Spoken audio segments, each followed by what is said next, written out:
News International talk show is designed to help African people see the value, beauty, and opportunity of their continent.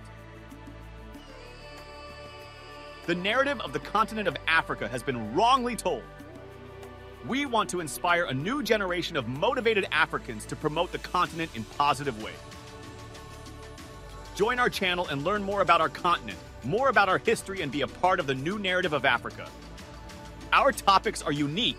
We will explore and examine social dialogue and culture, immigration and humanitarian issues affecting families, the unique beauty and wonder of the African continent, the business mindset and how we see our new Africa, sustainable agriculture, ecology, and Payson's agriculture, the education of our new generation and using new methods and new partnerships, anti-corruption efforts and justice for victims, the promotion and support of empowerment projects for women. Join us! Do you know what Africa needs? We need political stability to invite creativity, freedom, innovation, and investment into our movement. We need strong education. We need to show our next generation how Africa is rich and why Africa is a good place to be. Africa is the future of the world. This what will united Africa from the north, from the south, from the east, and from west. We are the color of the African continent. Join our discussion only in BC News International. Email us at contact@bscnews-international.net.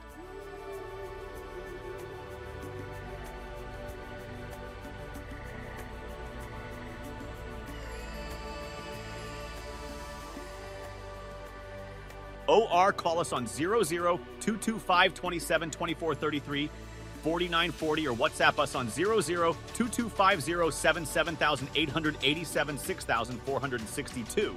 Et si, merci beaucoup pour cette opportunité que vous nous donnez de participer à cette émission en direct de Dakar.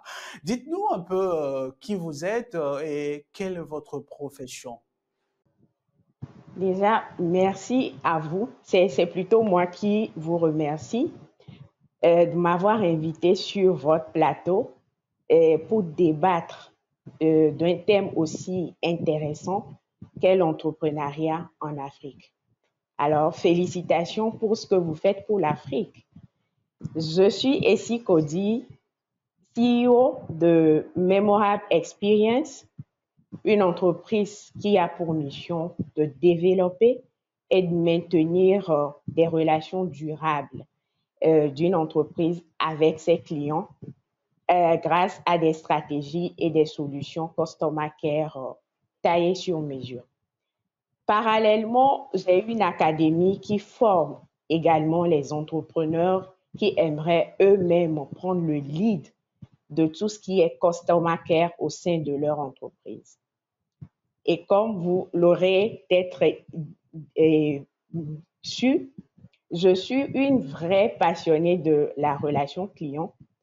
C'est une passion qui est le fruit de plus que 15 années d'expérience professionnelle en tant que cadre dans une banque de la place.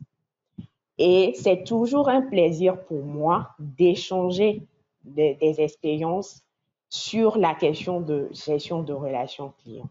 Parce que pour moi, la clé de la réussite d'une entreprise réside en sa capacité à créer et à maintenir des relations vraiment durables et solides avec leur clientèle.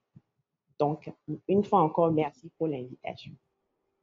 Great. So, let me tell you exactly what she does. She's a professional helping people to maintain the relationship between a customer and the business people. You know, it's very difficult to have your business stable when it comes about dealing with a customer. Many companies have lost their partnership and their business because of the partnership was so bad between the clients and the customer.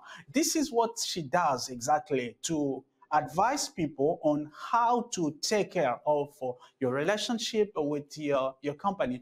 Alors, ici, merci beaucoup pour ce background qui est vraiment très magnifique. Alors, dites-nous un peu, c'est quoi un client pour un business? Aujourd'hui, beaucoup de gens font cette erreur de perdre la clientèle en disant, oui, partez, il y aura d'autres clients qui vont venir après vous. Souvent, on n'a pas cette relation entre clients et les businessmen. Dites-nous un peu, que représente un client pour un business? OK. Pour une entreprise, un client, c'est cette personne-là qui vient acheter son produit ou son service. Très, très simplement. Donc, c'est cette personne-là qui vient acheter son produit ou le service qu'il a mis sur le marché. Alors, qu'est-ce que nous devons faire en tant qu'entrepreneur ou en tant que businessman ou société pour que nous puissions garder cette fidélité de notre clientèle par rapport à nos entreprises? OK. Pour répondre à cette question, je vais partir de la définition de la fidélité d'un client pour répondre à cette question-là.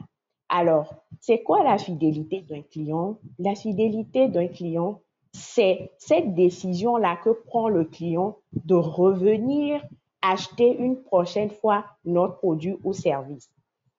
Alors, ce qu'il faut retenir en tant qu'entrepreneur, c'est que la fidélité d'un client émane de ce client-là. Ça n'émane pas de l'entrepreneur. Et donc, l'entreprise, la responsabilité de l'entreprise, c'est de tout mettre en œuvre pour susciter ou bien pour emmener ce client-là à prendre cette décision. Et donc, pour revenir à la question, il faut tout simplement mettre des stratégies customer-centriques, c'est-à-dire toutes les stratégies de l'entreprise doivent mettre le client au centre de sa préoccupation pour pouvoir vraiment amener ou bien susciter cette envie-là du client de revenir une prochaine fois consommer notre produit ou notre service. D'accord.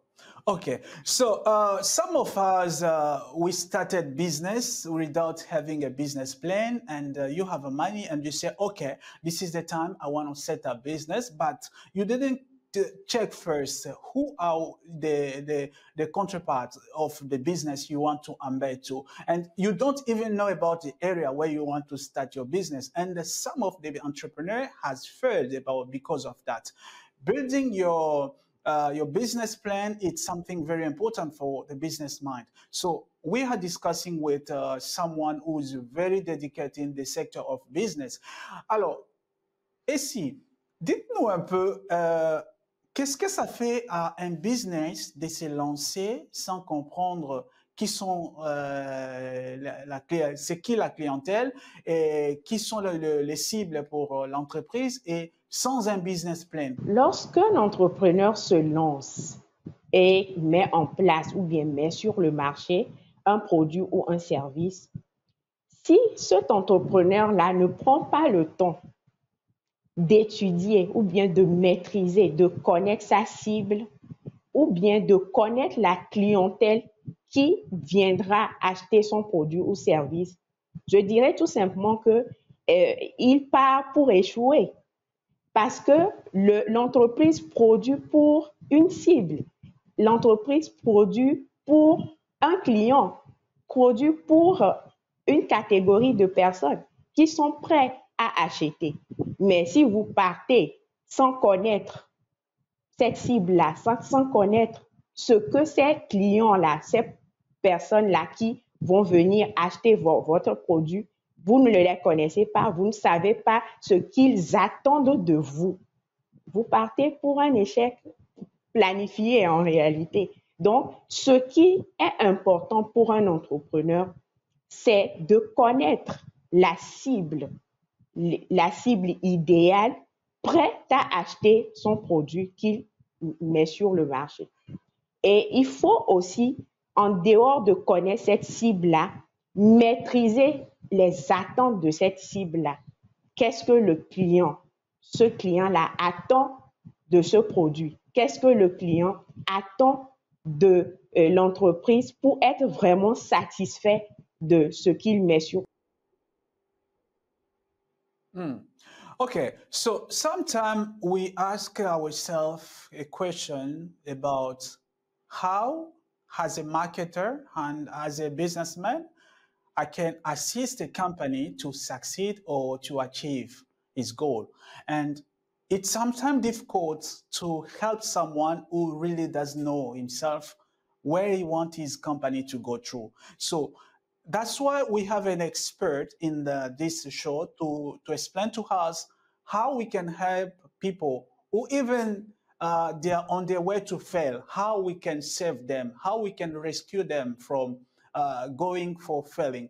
So, alors, ici, dis-nous un peu, lorsqu'une compagnie, une société tend vers son écroulement, son échec, parce que ils n'ont pas bien fait le titre du marché, ils n'ont pas bien compris leurs cibles, ils n'ont pas bien planifié leurs produits. Alors, qu'est-ce qu'un marketeur comme vous, talentueuse, peut faire pour aider ces gens d'entreprise à se relancer? OK. Lorsque l'entrepreneur part sur un échec planifié, ce que nous pouvons faire pour l'aider à réparer en fait le tir, c'est de partir sur des enquêtes de satisfaction de la clientèle. Et dans cette façon de faire, dans cette enquête-là, le client ou bien le prospect de cette entreprise-là est appelé à nous livrer des informations vraiment très importantes sur ce qu'il a vécu comme expérience avec cet entrepreneur. Est-ce que le produit qu'il a acheté chez lui, est-ce que c'est un produit de bonne qualité? Si le produit n'est pas de bonne qualité ou si le produit est de bonne qualité, quelle est la relation que l'entreprise a eu à entretenir avec ses clients? Est-ce que lorsque le client a besoin de l'entreprise, est-ce que le client a cette facilité-là de tomber sur l'entreprise? C'est-à-dire, le client prend son téléphone, il a des informations à demander par rapport au produit qu'il a acheté chez l'entreprise, il téléphone, ça sonne dans le vide. Et donc, au cours de cette enquête-là, le client est appelé à nous livrer des informations sur la qualité du produit et sur la qualité de la relation.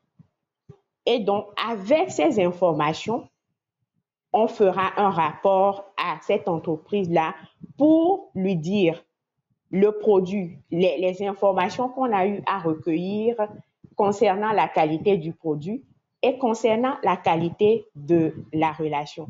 Parce que tout tourne, ou bien la réussite d'une entreprise tourne autour de ces deux points. Lorsque vous voulez réussir votre entrepreneuriat ou bien lorsque vous voulez vraiment faire grandir, faire croître votre entreprise, il faut agir sur ces deux éléments, la qualité du produit et la qualité de la relation. Si vous avez un produit qui est de bonne qualité et que vous avez une relation client irréprochable, il n'y a pas de doute que vous réussissiez votre entreprise. Vous allez vraiment satisfaire les clients et une fois que le client est satisfait, il est appelé à rester dans votre portefeuille, à revenir, à vous recruter d'autres clients avec bouche à oreille. Et lorsqu'on parle de augmentation du nombre de clients ou bien augmentation de la taille du portefeuille, ça agit sur le chiffre d'affaires et ça agit également sur l'image.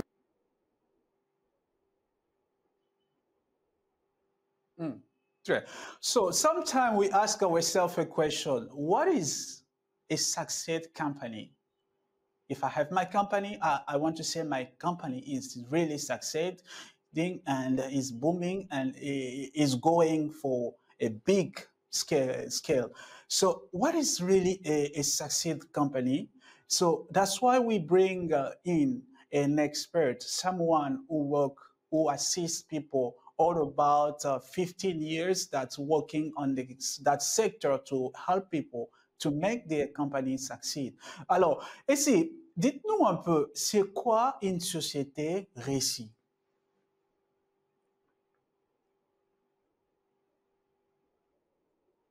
Cette société-là qui arrive à faire face à ses dépenses et à dégager une marge. Tout simplement, une société qui réussit, c'est cette société-là qui, à la fin de l'exercice, arrive à produire un résultat positif. Cela voudra dire que les rentrées sont plus supérieures que les sorties, c'est-à-dire que les recettes sont supérieures à ses dépenses. Ça, c'est la première chose. La deuxième, c'est cette entreprise-là qui arrive à aider ses employés à s'épanouir parce que l'entreprise ne peut pas réussir sans les employés. Et donc, lorsque vous dégagez un résultat, c'est grâce à des employés. Et il faut que ces employés-là soient vraiment épanouis et qui respirent en fait la culture de l'entreprise et reflètent même la réussite même de cette société-là. Et la troisième chose, ou bien le troisième élément qui montre qu'une entreprise a réussi, c'est l'impact que cette entreprise-là ou cette société-là a dans son environnement et l'image que cette entreprise-là dégage, la participation de cette entreprise-là au sein de la société, au sein de la communauté, par le financement peut-être de certains programmes certains programmes sociaux pour vraiment faire évoluer la communauté. C'est ça. Donc, c'est ces trois éléments-là, les résultats, l'épanouissement des employés et l'impact que cette société-là a sur sa communauté. So sometimes as a company, business mind and the business people face a lot of stuff linked to tax, and sometimes they face a lot of stuff regarding the public market. Some company, they are not getting access to some public market, and these are sometimes a problem that's really affecting some companies to boom and to become more popular, and then they can put themselves in a service of the countries and the community. Alors ici, beaucoup de entreprises font face d'abord aux taxes. Et souvent, les taxes dans certains pays africains, c'est trop cher, c'est vraiment élevé. Et aussi, avoir accès au marché public devient aussi un vrai problème pour certains entrepreneurs en Afrique, parce que lorsqu'on doit on doit s'affilier dans un marché public où on doit trouver cette opportunité, il faut que quelqu'un vous connecte pour que vous puissiez avoir cette chance-là. Qu'est-ce que l'Afrique doit faire pour aider son continent à évoluer, surtout les secteurs privés et les entrepreneurs?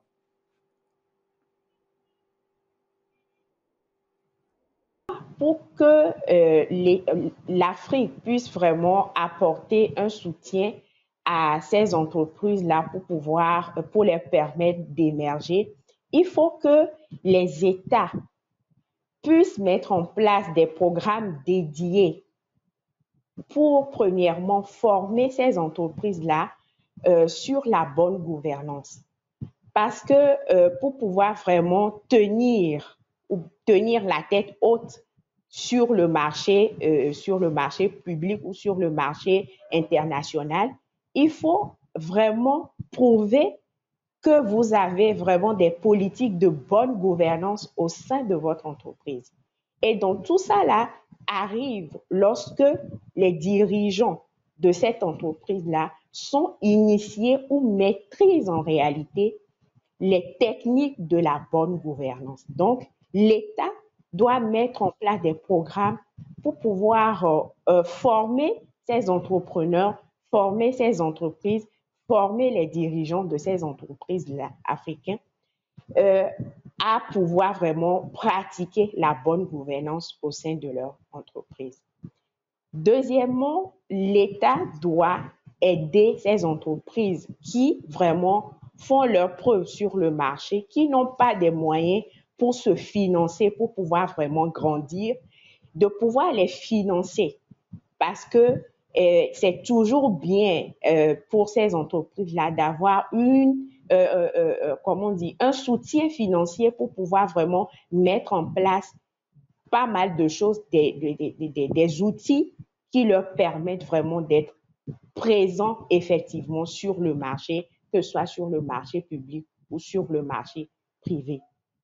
Donc, et en dehors de ça, permettre ou bien organiser des séances ou bien des occasions pour permettre à ces entreprises-là de se positionner sur l'échelle internationale.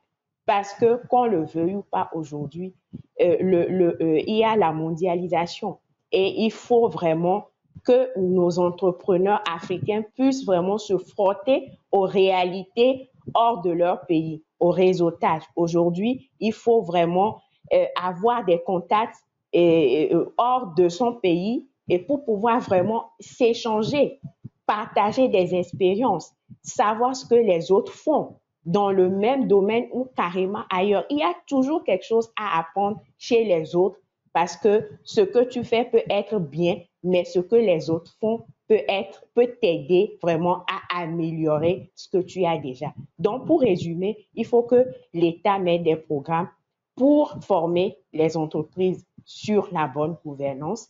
Deuxièmement, les soutenir avec des financements et en dernière position, leur permettre de pouvoir se positionner sur l'échelle internationale, sur le marché international pour pouvoir vraiment apprendre des autres, partager. Great. So we as a African, we all said our continent is not moving forward. What we should do for this continent to move forward? Sometimes we have some institutions that they are really not taking care of the private sector. Some businessmen, they're trying to set up a company, but they are not financed by some local government so that they can be support for the achievement of the businesses. So many Africans are really struggling and trying to find how we can survive if we are not supported by local authority and some the government. So, alors ici, aujourd'hui, l'Afrique s'est plainte. L'Afrique s'est plainte, c'est dit les enfants africains, si nous n'arrivons pas à évoluer, c'est parce que deux fois, on n'est pas soutenu par nos autorités locales ou par nos gouvernants pour que nous puissions évoluer dans le business. Alors, qu'est-ce que vous pouvez dire? Il faut que l'État puisse créer un cadre favorable. Créer un cadre favorable au développement du business, c'est d'avoir déjà la paix sur le territoire. Parce que quand il y a la paix, les investisseurs, les gens ont envie de travailler ou de travailler avec le secteur privé, les entreprises sur sur le pays, sur le territoire. Et deuxièmement, il faut que l'État puisse vraiment mettre en place un cadre qui puisse vraiment mettre ensemble les parties prenantes de la vie entrepreneuriale du secteur privé, c'est-à-dire les entités qui gèrent les impôts, les taxes, tout ce qui rentre dans le développement des affaires privées au sein de l'État. Il faut que ces entités-là puissent travailler en étroite collaboration pour pouvoir mettre en place des stratégies qui tiennent la route pour pouvoir vraiment développer le business. Parce qu'il faut cette étroite collaboration pour que chacun puisse vraiment exprimer ses besoins. L'État, les impôts vont exprimer en fait leurs besoins, les entrepreneurs vont exprimer leurs besoins et leurs attentes. Et toutes ces informations-là seront travaillées pour mettre en place un cadre qui réponde aussi bien aux besoins et aux attentes des parties prenantes. Il faut vraiment créer des occasions pour faire la promotion des produits locaux, pour faire la promotion. Qu'est-ce que l'État, aujourd'hui, au niveau de l'État, quels sont les producteurs de cette catégorie de secteurs? Quels sont ceux qui arrivent à produire, par exemple, de bons produits agricoles? Et il faut vraiment pousser ces entrepreneurs-là à faire mieux, faire la promotion de leurs produits, faire la promotion des produits locaux. Voilà ces trois niveaux-là qu'il faut vraiment développer pour permettre au secteur privé d'émerger au sein de l'État ou sur le territoire. Okay, so education may be a solution for African if we can teach our children that we should be honest, not corrupted. That's what can help the continent, because African continent really need his son and his daughter to build this country, to build the continent, sorry. So it's very important for African to understand that we are the first one that we should build this continent. Then we can send a strong message to West, so that people can come to assist and to help us to build this continent, because we are already educated in terms of corruption. J'ai toujours dit que lorsque on fait la corruption, c'est quelque part parce que on ne mérite pas ce qu'on doit nous remettre. Je donne un exemple. Il y a un marché, on cherche un producteur de cacao et du coup, il y a des conditions pour pouvoir avoir ce marché-là. Mais aujourd'hui, je sais que je ne remplis pas les conditions. C'est pour cela que je pars soudoyer, je pars corrompre quelqu'un qui gère ce dossier-là pour l'emmener à me positionner sur ce marché. Et donc, le secret pour nous, Africains, aujourd'hui, pour pouvoir combattre la corruption, c'est d'être vraiment compétitif, c'est d'être bon dans ce que nous faisons. Lorsque nous faisons ce qu'il faut, nous remplissons les conditions. Si on ne nous appelle pas aujourd'hui, on va nous appeler demain. Ça, c'est clair parce que ce qui est bon, qu'on le veuille ou pas, on finira par le reconnaître. Et donc, le secret ou bien la seule condition pour moi pour combattre la corruption, c'est de travailler sur sa performance, c'est de travailler de sorte qu'on puisse ne pas, en fait, se passer de nous. Et au-delà de toutes les corruptions qui peuvent se passer à côté, si on est bon, même ceux qui viennent corrompre pour prendre ta place peuvent à un moment donné dire vraiment, je te respecte parce que tu fais un bon boulot et faire la promotion même de ce que tu fais. On est des adultes qui incarnent en fait les valeurs qu'on nous a données ou bien qu'on nous a inculquées dès déjà le bas âge. Et ce qui est appris dès le bas âge est plus difficile à adopter que lorsqu'on apprend en âge adulte. Et donc, il est vraiment important d'éduquer déjà ou bien d'introduire en fait cette notion de corruption dans l'éducation de nos enfants africains. Même au niveau des écoles, il faut des programmes qui parlent de cette thématique-là de corruption pour vraiment emmener ces enfants-là à saisir vraiment la notion de cette corruption-là et les conséquences que ça pourra vraiment avoir sur eux dans les années ou dans les décennies, dans les siècles à venir. Donc, c'est important d'introduire une éducation sur les thématiques de la corruption dès le bas âge à nos enfants. So, Africa needs people who can help the continent to develop. Africa needs those African sons who has a good reputation and who have done a lot of job that can be a model for other sons so that we can build our continent. Alors, ici, pensez-vous pas que l'Afrique, le continent africain, les Africains qui ont évolué, que ce soit à l'étranger, qui ont fait de grandes études, qui ont une bonne moralité, pourront aussi avoir de l'impact dans le développement de ces continents africains. Et dites-nous un peu, cette expertise des Africains, comment ça peut impacter aussi notre continent?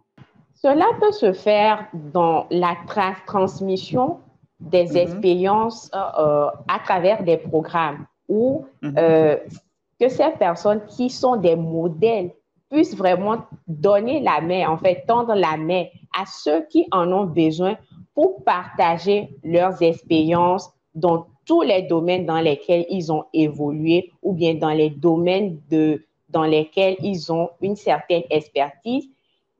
Partager vraiment ces expériences avec ceux qui en ont besoin ou bien ceux qui sont capables vraiment de recevoir ces expériences-là qu'on leur transmet.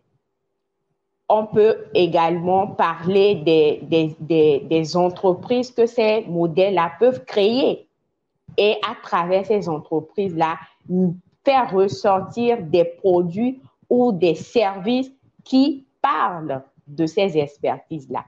Si par exemple, un Africain qui a fait ses études en Chine, qui est reconnu par rapport à son expertise sur le développement des applications, il faut qu'à travers ses expériences à lui ou bien à travers ces expertises-là, qu'il puisse vraiment créer un programme, pourquoi pas pour former des jeunes étudiants qui sont en Afrique, qui sont aussi passionnés de ce domaine-là, ou carrément créer une entreprise ici qui fabrique en Afrique des produits qui sont basés sur son expertise, sur la technologie, créer ou bien produire, par exemple, des ordinateurs.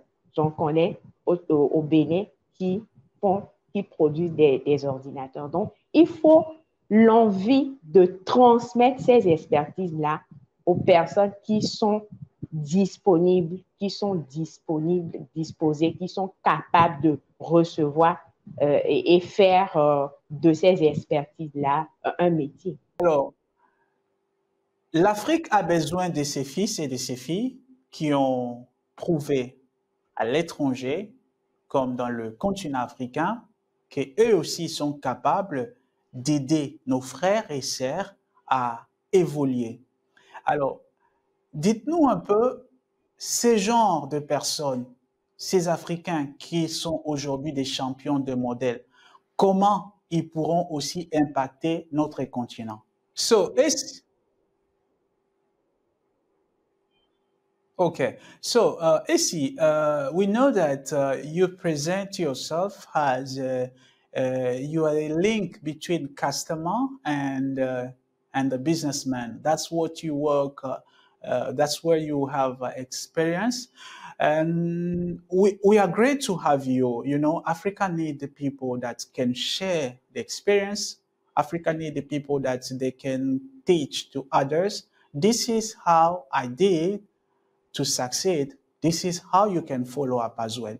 Alors ici, vous venez de le dire tout à l'heure, vous nous avez donné votre background, vous êtes la relation entre clients et les entrepreneurs. Vous aidez les entrepreneurs à maintenir leur clientèle. Alors ici, dites-nous un peu, qu'est-ce qui a été le plus beau souvenir ou le succès que vous avez pu avoir en aidant les autres? Qu'est-ce que ça vous fait de voir votre expertise aider une entreprise à évoluer? J'en reçois des fois, je me réveille, je tombe sur des messages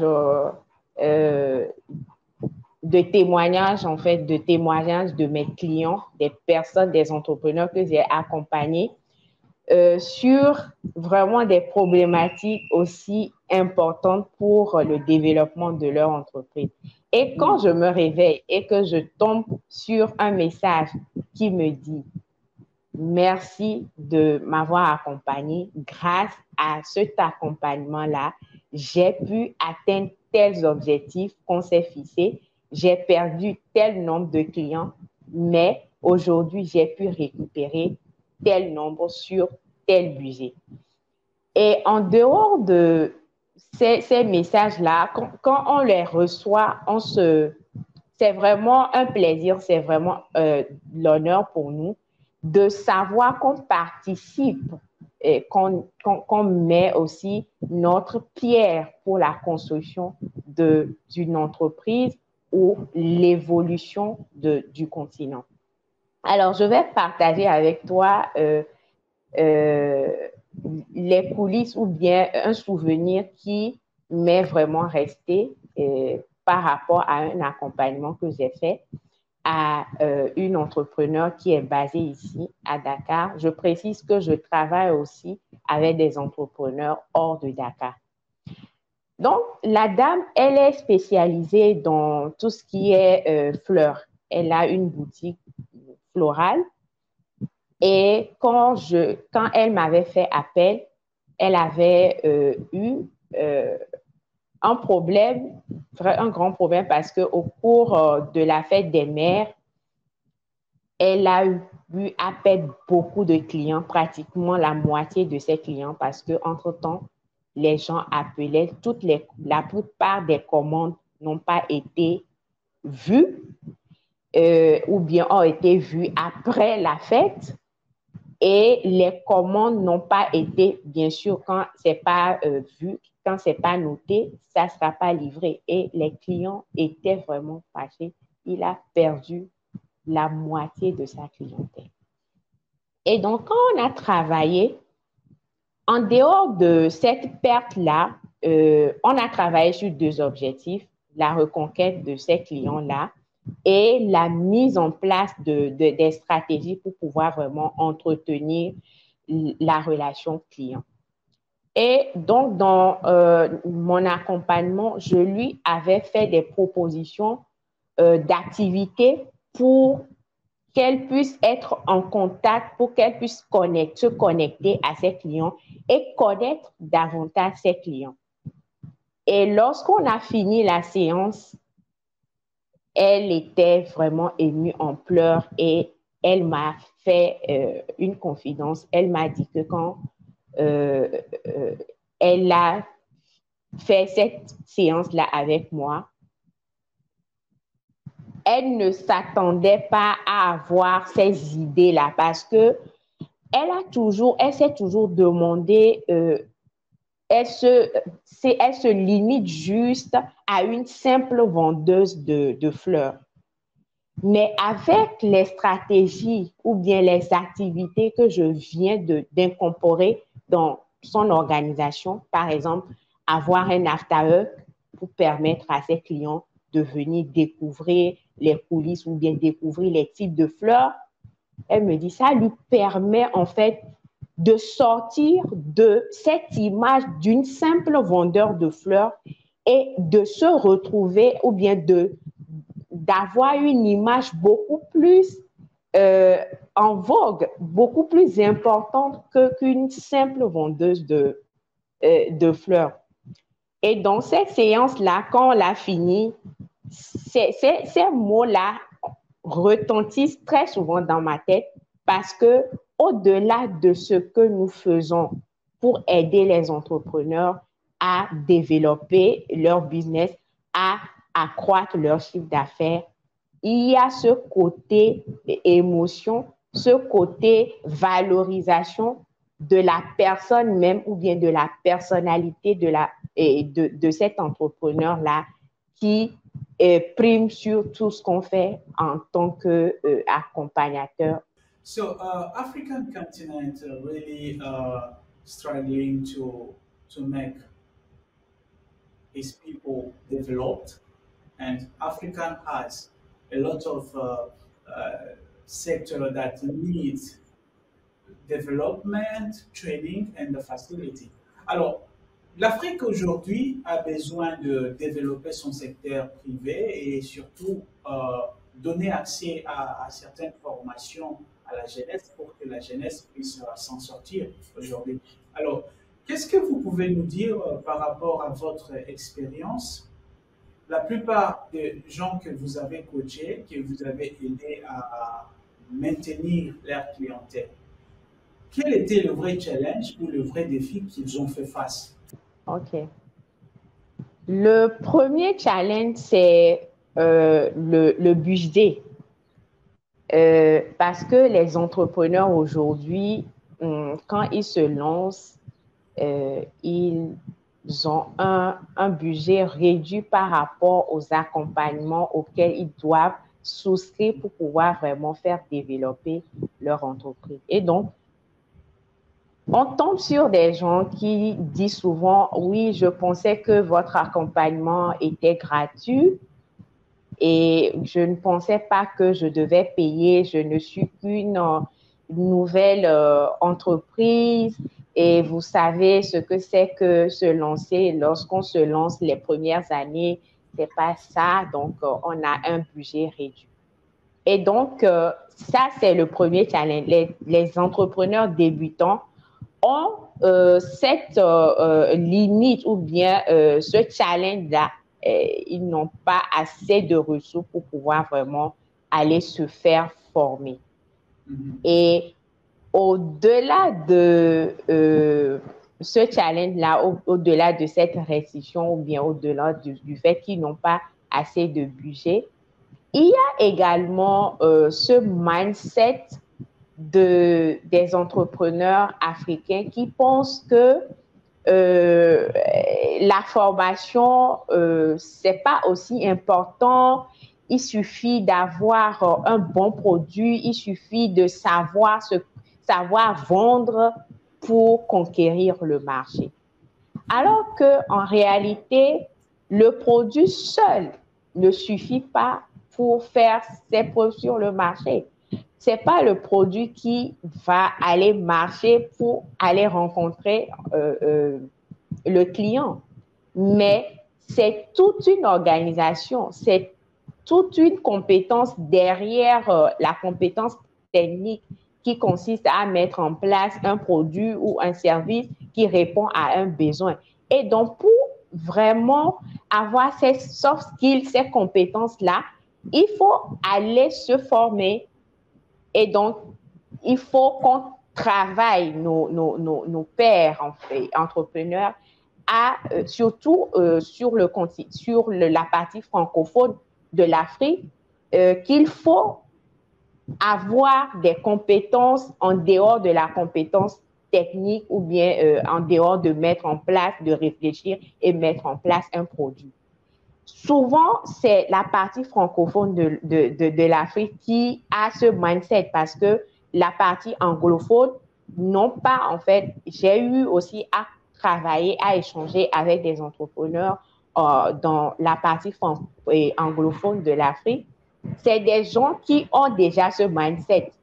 Ils savent que pour percer, pour pouvoir vraiment arriver au sommet, il faut investir dans sa formation, il faut investir dans des opportunités qui vous mettent dans la peau d'un vrai entrepreneur. Donc, il y a ce challenge-là. Et il y a également le challenge de s'appliquer en réalité. On a l'impression que les gens veulent réussir, mais ne veulent pas vraiment se priver, sortir de leur zone de confort, se donner à fond, s'investir sur soi-même. L'investissement sur soi, c'est pas forcément mais s'appliquer. Quand on prend les formations, le temps qu'on met pour appliquer ce qui a été enseigné ou bien ce qu'on a eu à avoir comme compétence, comment est-ce que on met du temps pour pouvoir les appliquer. Donc, c'est ces 3 challenges-là. Le budget, le mindset, bon, je n'ai pas besoin de me former. Et les compétences techniques seules suffisent. Je n'ai pas besoin d'aller me faire former sur des compétences soft skills. Et en 3e position, ce manque d'enthousiasme, ce manque de détermination pour pouvoir vraiment se hisser, pour pouvoir travailler sur son entreprise. C'est les 3 challenges auxquels nous faisons face. Donc, je pense qu'aujourd'hui, pour un entrepreneur africain, il faut vraiment être au-dessus de ces challenges-là. Il faut savoir que pour réussir dans son entreprise, il faut certes avoir des compétences techniques, maîtriser ce que tu fais sur le plan technique.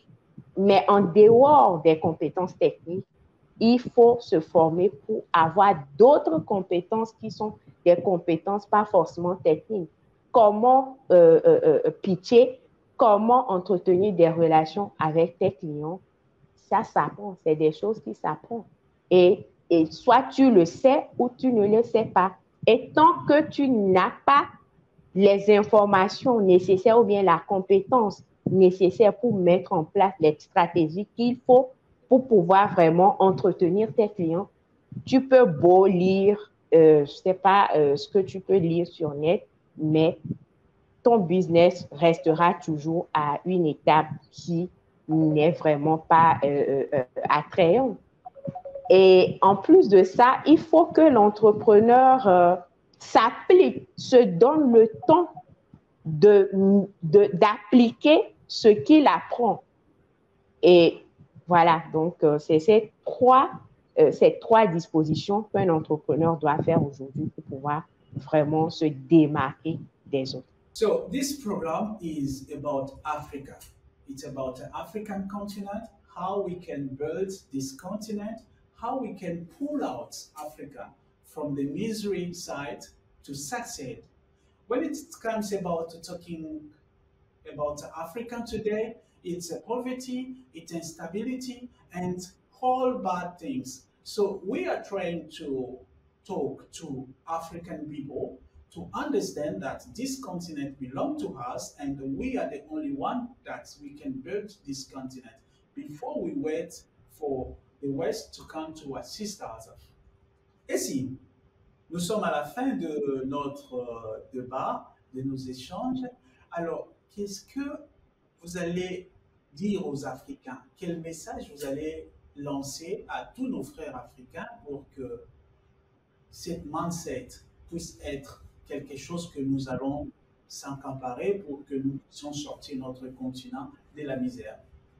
Alors, je vais tout de suite dire que les Africains ont du talent et tout le monde le sait, et ceux qui sont sur le continent ou ceux qui sont hors du continent, ce n'est vraiment pas un débat de penser qu'il n'y a pas de talent en Afrique. Tout le monde le sait, que ce soit les Africains, que ce soit ceux qui ne sont pas africains, savent qu'il y a du talent en Afrique.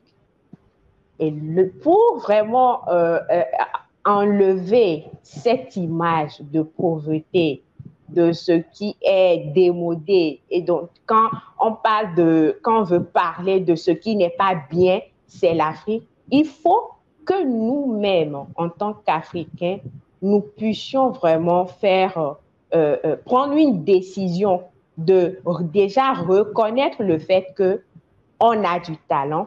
Premièrement, il faut une reconnaissance à nous-mêmes.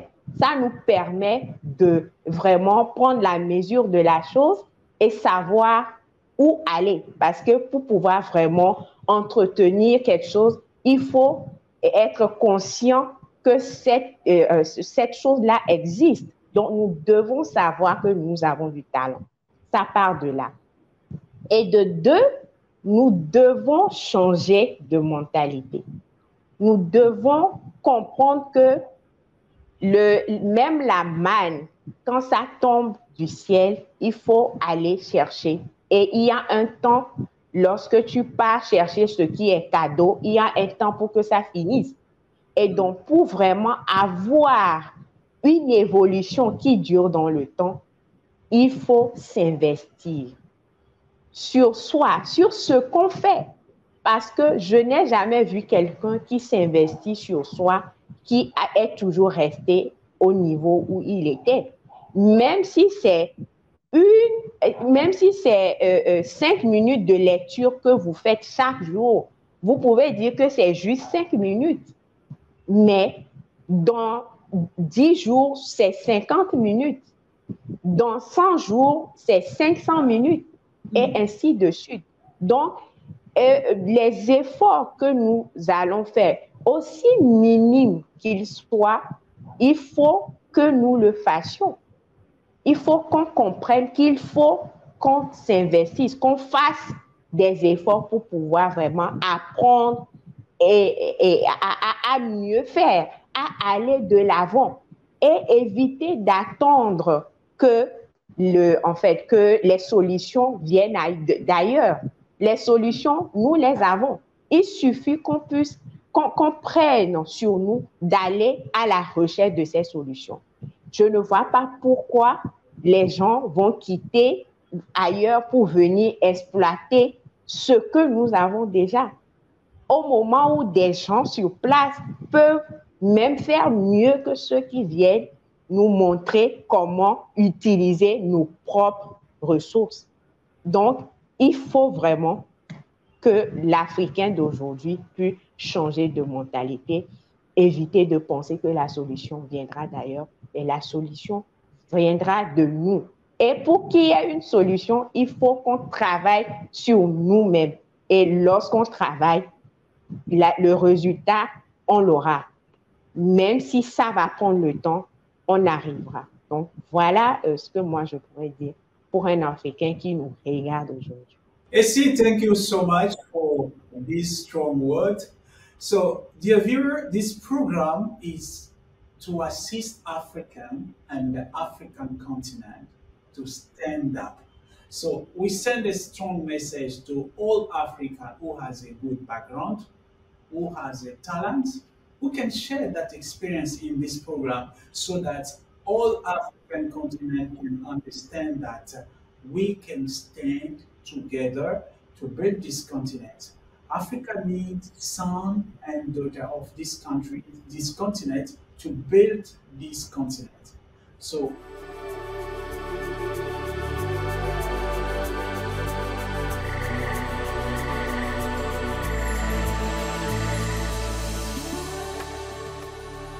BC News International Talk Show is designed to help African people see the value, beauty, and opportunity of their continent. The narrative of the continent of Africa has been wrongly told. We want to inspire a new generation of motivated Africans to promote the continent in positive ways. Join our channel and learn more about our continent, more about our history, and be a part of the new narrative of Africa. Our topics are unique. We will explore and examine social dialogue and culture,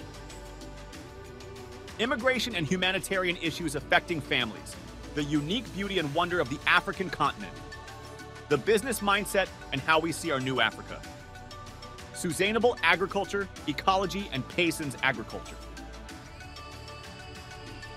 the education of our new generation and using new methods and new partnerships, anti-corruption efforts and justice for victims, the promotion and support of empowerment projects for women. Join us! Do you know what Africa needs? We need political stability to invite creativity, freedom, innovation, and investment into our movement. We need strong education.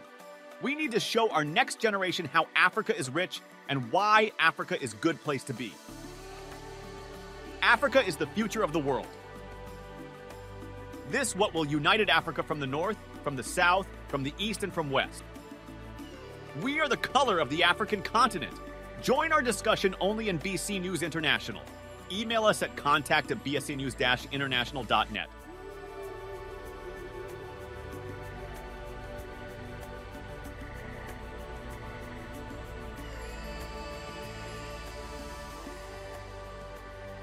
OR, call us on 00-225-27-2433 4940 or WhatsApp us on 002250 77,887 6462.